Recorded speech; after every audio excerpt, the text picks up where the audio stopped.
하나님께서는 이 사람을 창조하실 때에 처음부터 남자와 여자로 창조하셨습니다. 하나님께서는 먼저는 아담 한 사람만을 먼저 창조하셨으나 이 아담을 보시고는 사람이 홀로 있는 것이 좋지 않으니 내가 그를 위하여 돕는 배필을 만들겠다라고 하셨고, 그 이후에 아담을 깊이 잠들게 하신 후에 그 갈빗대 하나를 취하셔서 여자를 만드신 후 아담에게 데려오셨다라고 기록되어 있습니다. 그렇게 하나님께서 데려오신 하와를 만난 아담은 정말 크게 기뻐하면서 이는 내 뼈 중에 뼈요 살 중에 살이다 라고 말하며 하와를 귀하게 여겼습니다. 자, 하나님께서는 이 두 사람을 그때의 부부로 이어주신 것입니다. 자, 그래서 그것이 어디 나오느냐? 그 즉시 나옵니다. 그 두 사람의 부부관계에 대해서 창세기 2장 24절에 나와 있는데, 자, 이렇게 나와 있습니다. 그러므로 남자가 부모를 떠나 그 아내와 연합하여 둘이 한 몸이 될 것이다. 자, 이때에 하나님께서 이 둘을 부부로서 이어주시고 연합하게 하셨다라는 말씀입니다. 자, 이때 아담과 하와에게는 처음에 죄가 없었기 때문에, 자, 그들이 누렸던 이 부부의 연합, 이 결혼 관계는 정말 완벽한 것이었습니다. 자, 그 두 사람은 육체뿐만 아니라 영적으로도 진정 하나가 되었습니다. 그래서 온전한 사랑을 함께 나누면서 하나님을 함께 기뻐하고 즐거워하며 섬기는 그런 온전한 부부 관계를 누렸습니다. 자, 그때 그들은 벌거벗었으나 부끄러워하지 않았다라고 써 있습니다. 자, 이 말은 이 두 사람이 죄가 없었기 때문에 이 성적인 면에서도 전혀 타락이나 부패함이 없었다는 것을 말합니다. 그 당시에 이 성은 지금처럼 왜곡되지 않았고 정말 자연스러운 것이었고 아름답고 즐거운 것이었습니다. 이 둘 사이에 아무것도 거리끼거나 성적으로 뭔가 수치스러운 것이 없었고 이 성 때문에 죄를 지을 일도 당연히 없었습니다. 그러나 아담과 하와가 선악과를 따먹고 하나님을 거역함으로써 죄를 지었을 때 이 성적인 면에서의 타락과 부패도 그들에게 찾아왔습니다. 그들은 즉시 죄를 짓자마자 수치심을 알게 됐습니다. 그래서 벗은 것을 부끄러워하게 됐고 몸을 가렸다라고 써 있습니다. 자, 이것은 이제 성적인 타락과 부패가 들어옴으로 말미암아서 어떤 이성 간의 차이나 이런 것들에 대해서 성적인 것에 대해서 부끄럽게 여기게 되었다는 말이죠. 또한 그들의 부부간의 관계, 결혼 관계에도 중대한 변화, 큰 변화가 찾아왔습니다. 좋은 변화가 아니라 나쁜 변화입니다. 먼저 이 뱀에게 먼저 넘어간 하와에게 남편에게 다스림받고 그에게 복종해야 될 의무가 부과되었고, 또한 부부관계를 통해서 아이를 출산하는 일, 이 역시 참 귀한 일이지만 엄청난 고통이 따르는 일이 되었다고 이렇게 성경에 기록되어 있습니다. 아담 역시 평생 죽도록 수고해서 땀을 흘림으로 말미암아서 아내와 자녀들을 부양해야 하는 의무가 부과되었습니다. 자, 아담과 하와 이후에도 그 후손들 역시 이 성적인 면에서 많은 죄를 지었습니다. 이 족보에 쭉 나오는 데 보면은 이 가인의 계열이 나오는데, 가인의 계열 중에서 라멕이라는 사람이 나옵니다. 이 라멕이라는 사람은 두 아내를 두었다고 성경에 써 있습니다. 한 아내가 아니라 두 아내. 자, 이 말은 이 둘이 한 몸을 이루는, 남자와 한 사람, 여자 한 사람이 이 한 몸을 이루는 하나님께서 최초에 정하신 결혼의 질서가 깨어진 것입니다. 그 최초의 사례가 나와 있는 것입니다. 또한 노아의 시대, 이때에도 하나님을 믿는 경건한 사람의 그 백성들, 그 자녀들이 불신자의 자녀들을 사랑해서 마음대로 서로 통혼했다라는 말씀이 나옵니다. 자, 이후에 하나님께서 그들의 죄로 인해서 물로 세상을 다 쓸어버리신 이후에도 상황은 전혀 나아지지 않았습니다. 자, 소돔과 고모라 같은 그런 고대 도시들은 동성애를 비롯한 극심한 성적인 타락으로 인해서 이 간음죄로 인해서 불과 유황으로 심판받은 것입니다. 이처럼 하나님께서 창조의 질서를 통해서 부여해 주신 이 성, 이것은 인간의 죄 때문에 문제거리가 됐고 온갖 사건과 사고의 원인이 되고 말았습니다. 자, 이 성적인 문제, 이것은, 이 죄는 남을 향한 죄이기도 하지만 결국 인간 자신에게 가장 힘들고 위험한 걸림돌이 되고 있습니다. 정말 수도 없이 많은 사람들이 자신의 성적인 욕망을 주체하지 못해서 걸려 넘어지고 스스로 위험과 재앙을 자초하는 그런 것을 볼 수 있습니다. 그러나 우리가 정말 하나님께서 주신 그대로 올바르게 사용하기만 한다면 이 성이라는 것은 숨겨야 될 대상도 아니고 부끄러운 것도 아닙니다. 이 성은 하나님께서 주신 귀하고 복된 선물입니다. 그러나 이것이 복되고 즐거운 선물이 되기 위해서는 조건이 있습니다. 무분별하게 즐기는 것이 아니라, 자, 하나님께서 자 이렇게 보시기 바랍니다. 하나님께서 하와를 창조하신 후에 아담과 만나게 하심과 동시에 자 남녀 관계가 그 동시에 두 사람을 결혼 관계로 묶으신 것을 한번 보시기 바랍니다. 자, 이 말씀대로 남녀 간의 모든 성적 관계는 오직 결혼 관계 안에서만 합법적인 것입니다. 하나님께서는 결혼을 대단히 귀하게 여기십니다. 하나님께서는 자, 남자 한 사람과 여자 한 사람이 만나서 한 몸을 이루는 결혼 제도를 직접 만드신 분이십니다. 그리고 성경 말씀에도 남편과 아내가 각각 어떠해야 하는지, 어떤 의무가 있는지 이런 것들을 세세하게 알려주셨습니다. 또한 예수님께서 공생애를 처음 시작하실 때 어디 계셨습니까? 그분이 가나의 혼인잔치에 가시지 않았습니까? 그리고 혼인잔치에 가셨을 때에 혼자만 가신 것이 아니라 제자들과 함께 가셨고 그 자리에서 첫 번째 기적, 그분의 모든 사역에 있어서의 첫 번째 기적인 물로 포도주를 만드시는 이 기쁨의 기적을 행하셨습니다. 그러므로 우리 예수님께서도 결혼이라는 이것을 얼마나 존중하셨는지, 얼마나 귀히 여기셨는지를 우리가 알 수 있는 것입니다. 자, 10계명의 제7계명, 간음하지 마라라는 이 계명은 바로 이러한 전제하에서 배우고 우리가 순종해야 되는 것입니다.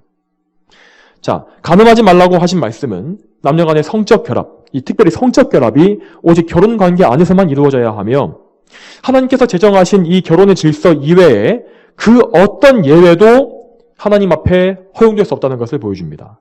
결혼 관계 안에서의 성적 결합 이외의 모든 것은 그것이 어떤 형태이든지 간에 모두 다 7계명을 범하는 것입니다. 간음하는 죄인 것입니다. 자, 항상 그랬지만 이 계명에 있어서 인간의 기호나 취향을 내세우는 것은 아무 의미가 없습니다. 죄로 타락한 인간은 항상 나쁜 선택만 합니다. 항상 하나님과 반대되는 선택만 합니다. 특히 그런데 성적인 측면, 여기서 보면 정말 하나님께서 혐오하시는 방향과 방법으로 정말 재빨리 신속하게 뛰어가는 경향이 정말 강합니다. 여러분, 그러니까 이 성이라는 것은 잘 사용하면 정말 큰 축복이고 선물이며 하나님의 귀한 가정과 또 자녀를 이루는, 자녀를 우리가 얻는 좋은 방법이 되지만은, 하지만 우리가 죄에 사용하게 되면 우리를 정말 빠르게 망하게 만드는, 큰 재난과 재앙에 빠지게 만드는 엄청나게 위험한 무기가 되어서 우리에게 돌아온다는 사실을 우리가 알아야 합니다. 그러므로 우리는 하나님의 이 말씀에 귀를 기울이고 우리 자신과 또한 모든 사람들의 죄인들의 죄성에 대해서 경계해야 마땅합니다. 그래야만 우리에게 복이 있을 것입니다. 하나님께서 우리를 이 죄에서 보호하시기 위해서 어떤 말씀을 주셨는지를 오늘 말씀에서 들어보겠습니다. 자, 먼저 첫 번째로 자, 7계명과 어긋나는 죄에 대해서 어떤 것이 있는지를 좀 보겠습니다. 이 세상의 사람들이 어떻게 7계명을 범하고 있는지를 먼저 보겠습니다. 자, 죄인들에게는 누구나 할 것 없이 이 성적인 타락으로 정말 무분별하게 달려가는 성향이 있다고 말했습니다. 자, 그러나 반대로, 자, 이렇게 신속하게 달려가는 것과 반대로 사람이 자기 공로에 집착해서 뭔가 율법주의적인 성향, 자기 의를 이루는 데 집착하게 되는 성향을 띠게 되면 하나님께서 허용해 놓으신 성의 범위까지도 다 발로 걷어차버리는, 제한해버리는 그런 나쁜 것이 나타나는데 그것이 바로 금욕주의입니다. 자, 죄인들은 이렇게 늘 적당한 선을 모릅니다. 항상 양쪽 극단에 치우쳐버립니다. 분명히 하나님께서 정하신 올바른 길, 고든 길이 있는데 그 고든 길로 가는 것을 하지 못하고 이리 기우뚱 저리 기우뚱 양쪽 극단으로 확 가버리는 그런 경향이 있습니다. 자, 역사적으로 금욕주의라는 것은 다양하게 나타났지만 자, 오늘날 우리가, 이 시대에 사는 우리가 가장 자주 접하게 되는 금욕주의의 가장 잘못된 예가 어디냐면 로마 가톨릭입니다. 자, 천주교. 자, 그들은 여러 가지 목적에 의해서 사제와 수녀들에게 결혼을 금지하고 있습니다. 금욕을 강요하고 있습니다. 자, 그렇게 함으로써 성직자들이 오직 하나님과 교회를 섬기는 일에 몰두하게 만든다라는 그런 의도인데 이러한 제도는 성경 어디에도 근거가 없습니다. 자, 성도가 독신 생활할 수 있는 것은 하나의 은사입니다. 바울 사도가 그러했고, 자, 하나의 은사입니다. 자, 이러한 은사는 하나님께서 다수에게 주시는 것이 아닙니다. 단지 소수의 사람들에게 주시는 것으로서 이러한 은사가 있는 사람들은 일반적인 사람들과 다르게 성적 욕구나 이런 것이 대단히 현저히 적고 결혼의 필요성도 훨씬 적게 느끼는 그런 은사를 받는 사람들입니다. 그런 특징이 있는 사람들입니다. 이러한 은사는 자, 이러한 특수한 은사를 인위적으로 하나님께서 주신 것과 반대로 모든 사제들과 순례들에게 강요하고 있으니 그 결과가 어떻겠습니까? 자, 천주교의 역사를 살펴보게 되면은 중세시대부터 시작해서 지금까지 이 사제들의 성적 타락이 정말 파도 정말 끝도 없이 나오고 있는 그런 상황입니다. 자, 중세시대에는 이 혼외자를 둔 사제들과 고위성직자들이 정말 대단히 많았고, 이 최근의 천주교 내에서는 소아성애 혹은 동성애 문제가 대단히 심각하다고 합니다. 하나님께서 정하신 법을 오히려 반대로 그들이 스스로 인위적으로 제한하고 있으니까, 인위적으로 이렇게 꽉 누르고 있으니까 이런 문제가 터져 나오는 것입니다. 또한 우리나라에서는 이 불교와 같은 이방 종교, 이 종교에서도 뭔가 속세를 떠난다는 그런 명목하에 결혼을 금지하고 또 심지어 출가를 한다면서 멀쩡한 자녀들과 아내를 버리고 도망가 버리는 그런 무책임한 일도 벌어지고 있는 것을 봅니다. 여러분, 세상 사람들은 이런 것들을 보면서 와, 정말 탐복할 만한 그런 참 종교적인 경건함이다. 어떻게 뭔가 우러러보고 그런 금혼을 하는 것에 대해서 굉장히 존경하는 그런 것을 볼 수 있습니다. 하지만 여러분, 이런 것은 결코 순교한 종교심이 아닙니다. 하나님께서 기뻐하시는 것도 아닙니다. 그저 고상해 보이는 방법으로 치장해서 하나님께서 지으신 질서를 파괴하는 범죄 행위일 뿐입니다. 이와는 반대로 종교개혁 이후에 개신교도들, 특히 청교도들의 성관념은 대단히 건전하고 올바른 것이었습니다. 로마 가톨릭 내에서의 이 불법적인 결혼 금지 제도를 반대하고 개혁자들은 결혼을 권장하고 하나님 안에서 거룩한 가정을 이루는 일을 귀한 일로 여겼습니다. 본인 스스로도 다들 이렇게 가정을 이루고 그런 자녀를 생산하는 그런 일을 잘 하였습니다. 또한 그들은 청년들의 성적인 방종과 음란함을 엄격히 금했고 결혼 관계 안에서 누리는 부부간의 사랑을 복되고 즐거운 일로 여겼습니다. 자, 이러한 기독교적인 성관념은 20세기 중반에 이르기까지도 상당 부분 유지되었습니다. 그래서 미국과 유럽 등의 이 서구 문화, 기독교 문명에서 다 공유되는 것이었습니다. 그러나 교회의 영향력이 점점 더 약화되고 사회주의와 공산주의 사상, 이러한 인본주의 철학이 청년들에게 유입되면서 성관념에서도 급격한 변화가 찾아왔습니다. 결정적으로 이 프랑스에서 시작된 68혁명, 이것이 전 세계로 퍼져나갔을 때에 이 각국의 청년들이 기독교의 성경적 도덕관념을 공격하고 기독교를 막 비판하면서 무한한 자유와 방종을 외쳤습니다. 그들의 슬로건은 이것이었습니다. 모든 금지하는 것을 금지하라. 우리를 이렇게 속박하지 말아라. 기독교적인 성경적 그런 관념으로 우리를 속박하지 말아라.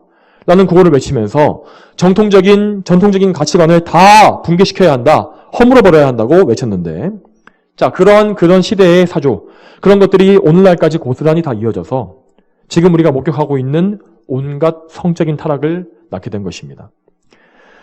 그래서 지금 21세기를 살고 있는 우리는 정말로 무한 쾌락의 시대, 그런 시대에 살고 있습니다. 이 한국의 경우에, 우리나라의 경우에, 자, 2007년도에 간통법이 폐지되었을 때 설문조사를 했습니다. 그런데 그 결과로 국민의 절반이 그 당시에 간통죄 폐지에 찬성했다고 합니다. 국민의 절반이, 이 5천만 국민의 절반이 이 결혼한 남녀가 결혼관계 외에 정사를 벌이고 혼외에 뭔가 정사를 벌이는 그런 음란한 행위를 하는 것이 죄가 아니라고 생각한 것입니다. 이것이 벌써 15년 전입니다. 벌써 세월이 많이 흘렀으니 지금은 또 어떻겠습니까? 자, 한편 유럽에서는 혼인 전에 동거하는 것을 당연시합니다. 그래서 거의 대부분 사람들이 뭐 동거도 하지 않고서 어떻게 상대방을 알고 결혼할 수 있느냐, 이렇게 생각합니다. 이러한 동거 문화는 우리나라도 별반 차이가 없어서 수많은 청년들이 혼인하지 않고도 부모님 몰래 동거를 하고 있고, 또한 심지어 부모님들도 결혼을 전제로 하기만 하면은 애인과 동거하는 것을 허용하고 있는 그런 세태입니다. 히터를 좀 켜주시겠어요? 네. 자, 차라리 이 결혼들이라도 한다면 다행인데 요즘은 아예 결혼들을 아예 기피하고 1인 가구로 살면서 이 결혼을 아예 안 해버리는 뭐 비혼선언을 한다든지 이렇게 하는 남녀가 폭발적으로 늘고 있는 상황입니다. 이렇게 혼인율이 줄어드는 반면에 이혼율은 폭등하고 있고, 또 결혼 생활을 이어간다고 해도 아이를 낳지 않아서 출산율은 점점 더 또 줄어들고 있는 그런 현실입니다. 또한 여러분, 페미니즘 때문에, 극단적인 페미니즘 성향 때문에 여성들은 남성을 혐오하고 남성들은 그 여성을 혐오하는 이런 기이한 현상도 사회 곳곳에서 벌어지고 있습니다. 또한 여러분, 미성년자들이 처음 성관계를 가지는 나이가 점점 더 내려가서 심지어 초등학생들이 애인을 가지고 성관계를 가지는 이런 정말 몹쓸 현상도 벌어지고 있고, 이외에도 마약을 통한 이제 성적인 문란, 동성애, 심지어 수간까지 확산되고 있는 암담한 상황이 펼쳐지고 있습니다. 그럼 여러분, 이제 청년들만 이런 것일까요? 그 청년들이 도대체 뭘 보고 배운 거겠습니까? 어른들 보고 배운 거겠죠. 지금 현재 중년에 접어든 직장인들, 그런 직장인들이 자기가 또 그 혼 외에 애인이 없으면은 이 사람 뭔가 모자란 사람이다, 이렇게 여기는 문화가 확산되고 있습니다. 거의 대부분 그렇게 여기고 있습니다. 심지어 노인들까지도 예외가 아니어서 황혼 이혼이 급증하고 노인들이 성매매를 하는 등 정말 남녀노소 불문하고 수치심을 모르는 이런 성적 타락이 점점 더 창궐하고 있습니다. 그리고 이런 세태와 현상은 말세로 갈수록 더 극심해질 것입니다. 그뿐입니까? 정말 어딜 돌아봐도 대중문화 속에서 정말 음란한 것들이 넘쳐나고 있고, 스마트폰이든 컴퓨터든 마음만 먹으면 인터넷에서 정말 온갖 음란물들을 즉시 볼 수 있는 그런 세상이 되고 말았습니다. 또한 세상 풍조는 이러한 극한 타락을 죄라고 여기는 것이 아니라 이제는 정말 풀어줘야 된다, 재미로 여기고 그냥 웃음거리로 여기는, 그렇게 재미거리로 여기고 있는 그런 상황입니다. 그러나 성경은 결코 이러한 성적 타락을 용인하지 않으며 7계명을 어긴 죄로 간주합니다. 결혼한 부부간에 이루어지는 정상적 관계 외에 모든 성적인 것들은 모두 7계명을 어긴 죄임을 다시 한번 강조하겠습니다. 자, 심지어 예수님께서는 마음속으로 가지는 성적인 충동과 생각까지도 모두 다 간음의 죄라고 하나님께서 여기신다고 말씀하셨습니다. 왜 그렇습니까? 마음속에서 벌어지는 온갖 음란하고 더러운 생각이 결국에 7계명을 범하게 되는 온갖 죄악의 시초가 되기 때문입니다. 정말 거룩하신 하나님께서는 실제로 몸이 행한 죄뿐만 아니라 그 몸이 행한 죄의 시작이 되는 마음의 더러운 죄까지도 미워하시며 죄로 여기시고 심판하신다는 것입니다. 사람들은 그저 남에게 그냥 들키지만 않고 뭔가 눈에 보이지만 않으면 이제 무슨 위험한 쾌락을 즐기더라도 다 괜찮다라고 생각합니다. 그렇지만 그렇지 않습니다. 설령 그들이 끝까지 사람에게 들키지 않는다 할지라도 하나님께서는 그들의 죄를 모두 다 알고 계시며 반드시 그 책임을 다 물으실 것이기 때문입니다. 여러분, 우리 성도들은 우리 자신이 이렇게 성적으로 타락한 세상에 살고 있다는 사실을 확실히 인식해야 합니다. 우리가 하나님 말씀대로 살려고 할 때 세상 사람들은 우리가 그들의 극한 방탕에 휩쓸리지 않는 것을 이상하게 여기면서 비방하고 비웃을 것이라고 성경에 나와 있습니다. 그러나 우리는 하나님 말씀을 항상 기억해야 합니다. 에베소서 5장 3절에 이렇게 나와 있습니다. 음행과 온갖 더러운 일과 탐욕의 말은 너희 중에서 입 밖에도 내지 마라. 이것이 성도에게 합당한 일이다. 자, 물론 음행 외에도 모든 종류의 죄는 다 하나님께 짓는 것이기 때문에 절대 소홀히 해서 안 되는 큰 죄입니다. 그러나 우리 성도들은 성경 말씀을 통해서 하나님께서 음행의 죄, 이 7계명을 범하는 음행의 죄를 특별히 대단히 심각하게 보신다는 사실을 배우고 극도로 경계해야 합니다. 자, 고린도전서 6장 18절에 이렇게 나와 있습니다. 음행을 피하라. 사람이 짓는 죄마다 자기 몸 밖에 있지만 음행하는 자는 자기 몸에 죄를 짓는 것이다. 자기 몸에 죄를 짓는 것이다 라고 했습니다. 자, 여러분, 그런데 이 몸에 대해서, 우리의 몸에 대해서 바울은 또 뭐라고 말합니까? 똑같은 고린도전서 6장 15절에 이렇게 나와 있습니다. 너희는 너희의 몸이 그리스도의 지체라는 것을 알지 못하느냐? 그런데 내가 그리스도의 지체를 가지고 창대의 지체로 만들 수 있겠느냐? 결코 그럴 수 없다. 또한 13절에 우리의 몸이 주님을 위하여 있는 것이고 주님께서는 우리의 몸을 위하여 계신다 라고 말씀하십니다. 즉 음행은 다른 모든 죄와 다르게 다른 모든 죄는 몸 밖에 있는 것인데 이 음행의 죄는 몸에 짓는 죄라고 했습니다. 그런데 이 우리의 몸이라는 것은 우리 것이 아니라 그리스도의 지체이기 때문에 이 음행이라는 것은 곧 우리의 주인 대신, 우리 몸의 주인 대신 그리스도를 욕되게 하는 큰 죄가 되는 것입니다. 그리스도의 몸에 짓는 죄인 것입니다. 또한 이어서 고린도전서 6장 19절과 20절에 이렇게 나와 있습니다. 너희의 몸은 너희가 하나님께로부터 받아서 너희 안에 모시고 있는 성령의 전이라는 것을 알지 못하느냐. 너희는 너희 자신의 것이 아니라 하나님께서 값을 치르고 너희를 사셨으니 너희의 몸으로 하나님께 영광을 돌려라. 이 말씀 그대로 우리 몸은 아버지 하나님, 성부 하나님께서 값을 치러서 사신 몸이고 또한 성부 하나님께서 우리에게 사신 후에 주셔서 거룩한 성령님을 모시도록 하신 성령님의 전입니다. 성전입니다. 그러므로 우리가 몸에 짓는 죄인 음행은 먼저는 우리 몸을 값주고 사신 아버지 하나님을 욕되게 하는 것이고 또한 우리 몸을 거하시는 성령님을 크게 모욕하는 죄인 것입니다. 마치 구약시대의 성전을 더럽힌 죄와 같은 그런 무서운 죄인 것입니다. 구약시대의 성전을 더럽히게 되면 어떻게 되었습니까? 그는 죽었습니다, 여러분. 이 간음이라는 것은 하나님 앞에 정말 죽어 마땅한 더러운 죄인 것입니다. 이처럼 음행의 죄, 7계명을 범하는 이 간음죄는 성부, 성자, 성령, 삼위일체 하나님을 정말 구체적으로 각각 모욕하는 그런 죄이고 삼위일체의 각 위격이신 이 성부, 성자, 성령 하나님께서 우리의 구원을 위해서 행하신 거룩한 사역을 배반하고 모욕하는 대단히 큰 죄라는 사실을 우리는 참으로 인식해야 합니다. 하나님께서는 이렇게 큰 음행의 죄에 대해서 대단히 미워하시고 또한 그 죄에 대해서 두려운 심판을 예비하고 계십니다. 앞서 살펴보았던 고린도전서 6장 초반부에 이렇게 나와 있습니다. 여기는 하나님의 나라를 상속받지 못하는 불의한 자들의 목록이 나와 있습니다. 한마디로 이 죄의 목록이 나와 있는 것입니다. 근데 그 목록 중에서 이 음행에 대한 죄가 굉장히 많이 나와 있습니다. 음행하는 자, 간음하는 자, 남성 동성애자, 동성 연애하는 자 이렇게 구체적으로 조목조목 짚고 있습니다. 특히 이 당시에 유행했던 많이 퍼져 있었던 그런 죄를 또 이제 다 지목한 것입니다. 이처럼 하나님께서는 음행의 죄라는 것을 종류별로 빠져나가지 못하게 조목조목 다 지적하심으로써 어떠한 종류의 음행의 죄도 하나님의 심판을 결코 피하지 못할 것이라는 사실을 잘 보여주시는 것입니다.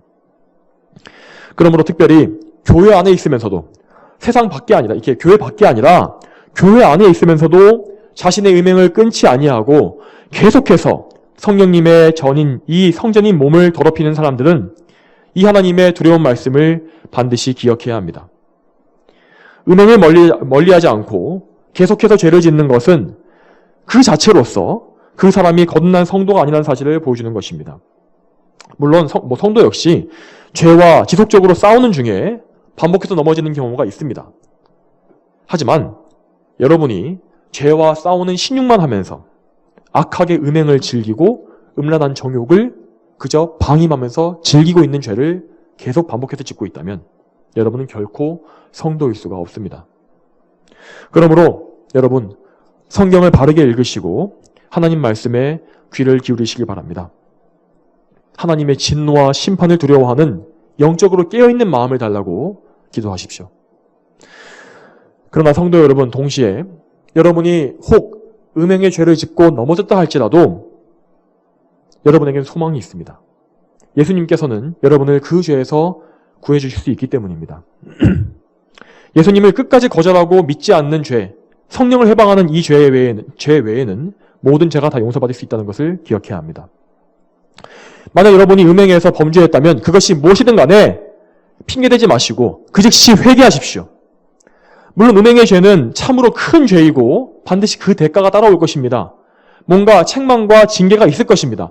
그렇지만 회개한다면 여러분은 결코 징계받을지라도 그 죄 때문에 멸망하지는 않을 것입니다.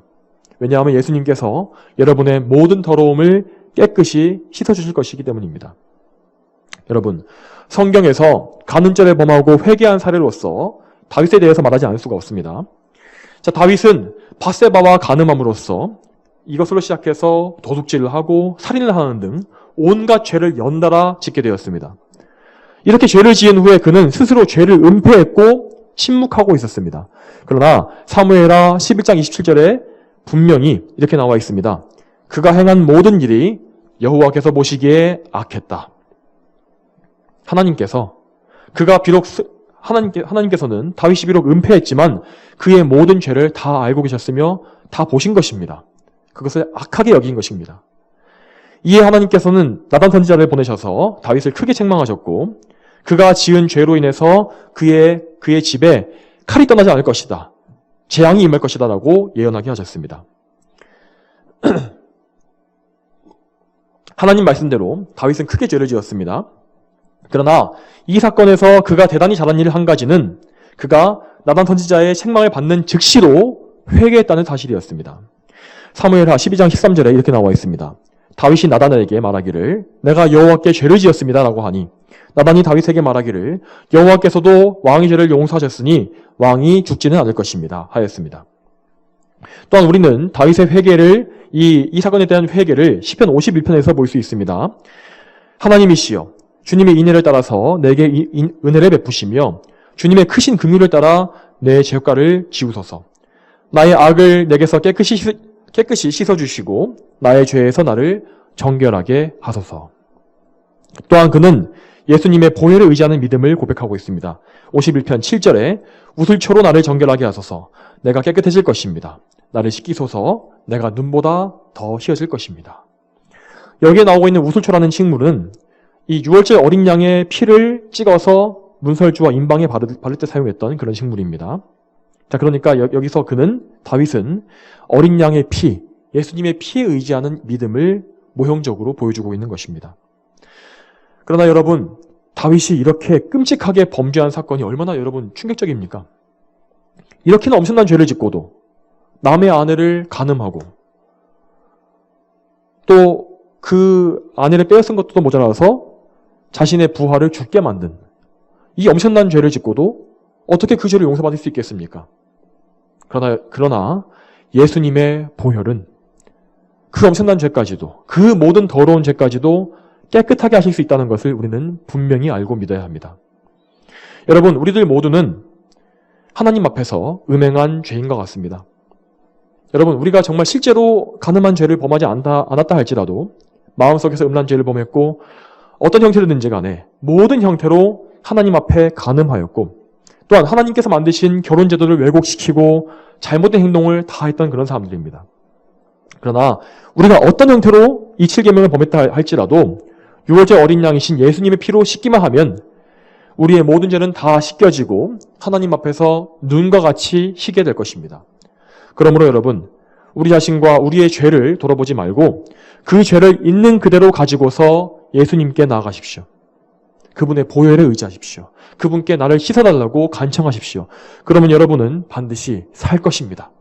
성도 여러분, 우리는 7계명을 범했다 하더라도 예수님 앞에 회개해야 하고 그 회개한 이후에는 평생에 7계명을 준수하기 위해서 힘써야 합니다. 자, 먼저 결혼하지 않는 청년분들은 정욕을 이기기 위해서 이 결혼을 하기를 또 사모하시고 그래서 좋은 믿음의 배우자를 달라고 하나님께 간구하십시오. 여러분, 세상은 정말 이 배우자의 조건에 대해서, 아내와 남편의 조건에 대해서 많은 조건들을 말합니다. 키를 말하고 외모를 말하고 또 재산과 그 집이 있는지 없는지 이런 것들을 다 따집니다. 직업을 따집니다. 물론 그런 것들이 아예 중요하지 않은 것은 아닙니다. 성도 역시 자신의 마음이 끌리고 자신의 마음이 좋아하는 마음이 드는 그 사람과 결혼하는 것이 맞습니다. 그렇지만 여러분, 그런 것들은 자기의 취향이고 우리가 가장 먼저 구해야 할 것은 세상의 조건이 아니라 오직 결혼을 통하여서 하나님께 영광 돌리는 것입니다. 그러므로 하나님께 이렇게 기도하십시오.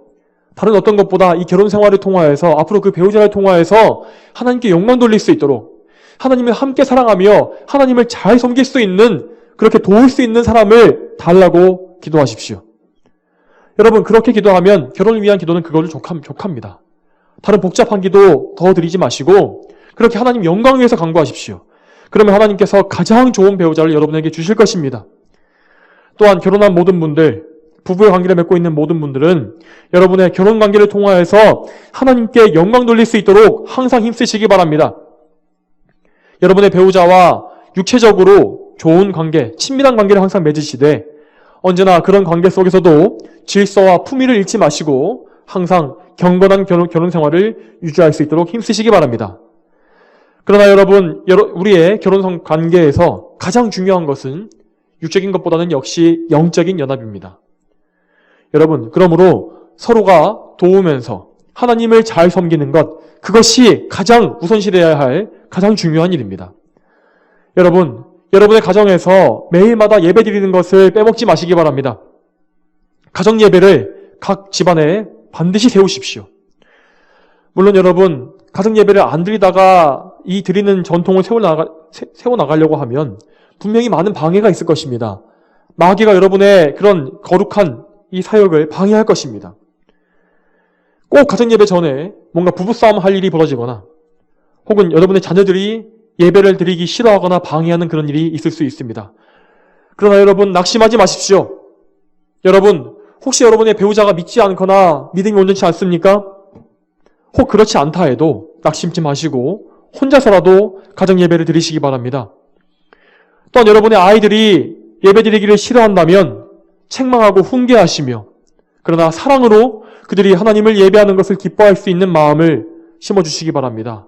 그것을 위해서 하나님께 눈물로 간구하시길 바랍니다. 또한 온 가족이 주일날에는 반드시 교회에 나아가서 하나님을 예배하는 주일 성수의 일에 온 하루를 다 사용하시기 바랍니다.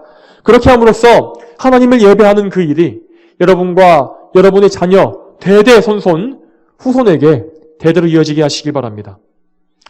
또한 여러분, 에베소서 5장에 결혼 생활에 대한 남편과 아내의 의무가 잘 나와 있으니 잘 보시기 바랍니다. 오늘은 제가 7계명에 대한 말씀을 전하고 있는 것이기 때문에 결혼 생활의 질서나 이런 또 아내와 남편의 의무에 대해서까지 구체적으로 다 전할 수는 없습니다. 그렇지만 에베소서 5장에 나와 있는 이 아내와 남편의 의무를 여러분 개인적으로 잘 읽으시고 그 말씀 그대로 잘 순종하시기 바랍니다. 개인적으로는 이 에베소서에 대한 그 로이존스 목사님의 강해가 있습니다. 그리스도인의 결혼 생활이라는 이 책이 있는데 그 책을 꼭 읽어보시기를 추천드립니다. 여러분, 아내 여러분, 남편에게 복종하기를 죽게 하듯 하시고, 그래서 남편을 무시하거나 결혼 생활 중에서 중대한 일을 여러분 마음대로 독단적으로 처리하는 그런 일이 없도록 하시기 바랍니다. 또한 남편 여러분, 아내를 사랑하시되 마치 예수님께서 교회를 사랑하시고 그분께서 자신을 교회를 위해 자신의 몸을 내어주신 것처럼 극진히 사랑하시길 바랍니다. 여러분, 이처럼 우리가 아내와 남편의 의무를 다하고 결혼 생활을 온전히 지켜가는 가운데에서 이렇게 7계명을 잘 지켜가는 가운데에서 우리는 영적으로 하늘나라에서 이루어질 더 완전한 상태에 대해서 항상 사모하고 바라보아야만 합니다. 이 세상에서 우리가 배우자와 영육 간에 가지는 모든 관계, 그리고 결혼 생활을 통해서 우리에게 주어진 모든 가족 관계는 오직 이 세상에서만, 우리의 이 생에서만 영향을 끼치는 것입니다. 우리가 죽은 후에 천국에 올라가게 되면 우리 성도들은 누구나 할 것 없이 형제 관계가 될 것이고, 나이나 성별, 지위, 고하와 관계없이 모두 천사와 같이 되어서 동등하게 하나님을 섬기는 관계가 될 것입니다. 그리고 우리는 모두가 그리스도의 몸된 교회의 지체로서, 그 교회의 일원으로서 어린 양의 혼인잔치에 참여하게 될 것입니다. 우리의 어린 양은 누구십니까? 교회의 머리고 신부인 교회의 남편 되시는 예수 그리스도이십니다. 요한계시록 19장 9절에 이렇게 나와 있습니다. 어린 양의 결혼잔치에 초대받은 자들은 복이 있다. 성도 여러분, 우리 모두가 이렇게 어린 양의 결혼잔치에 초대받는 복된 성도들, 예수 그리스도의 몸이요 신부인 교회의 일원이 되어야 하지 않겠습니까? 그러므로 성도 여러분, 이 세상에서 사는 동안 하나님의 이 거룩한 말씀대로 7계명을 준수하시고 여러분의 몸으로서 하나님을 섬기기를 기뻐하시길 바랍니다. 또한 그러한 가운데 항상 천국에서 열리게 될 그 어린 양의 혼인잔치, 그 놀랍고도 복된 그 때를 바라보면서 우리의 신랑 되신 예수님과 영원히 함께할 그 날을 사모하시길 바랍니다. 저와 여러분 모두가 성령님의 인도하심 가운데에서 이 세상의 음란함과 정욕, 방탕함을 다 버리고 오직 순결함과 정절로 하나님을 기쁘시게 하는 성도들이 되기를 소망합니다. 다 함께 기도하시겠습니다. 거룩하신 아버지 하나님, 오늘도 이 10계명의 7계명 말씀을 통하여서 우리가 이 세상의 정욕과 어리석음을 버리고 어떻게 하나님을 섬겨야 하는지를 배우게 하시니 감사드립니다. 하나님, 참으로 세상은 악하고 점점 더 극한 타락과 방종으로 흘러갑니다. 주여, 그들은 저희가 하나님 말씀을 지키려고 할 때 저희를 조롱하며 비웃습니다. 그러나 주님, 저희는 항상 이 세상의 쇠퇴에 함께 합류하지 말게 하시고 오직 하나님을 따르는 이 성경의 말씀에 순종하여서 정말 성부, 성자, 성령 삼위일체 하나님만 영광 돌릴 수 있도록 도와주시옵소서. 저희의 몸을 통하여서 오직 하나님을 기쁘시게 하며 하나님의 거룩한 전이요 하나님을 섬기는 도구로서 사용할 수 있도록 도와주시길 소망합니다. 저희를 항상 거룩하게 하시고 인도하여 주시고 오직 그리스도 예수님의 피로 정결케 하시어서 모든 죄와 타락에서 저희를 구해 주시옵소서. 감사드리오며 예수님의 이름으로 기도 올렸습니다. 아멘.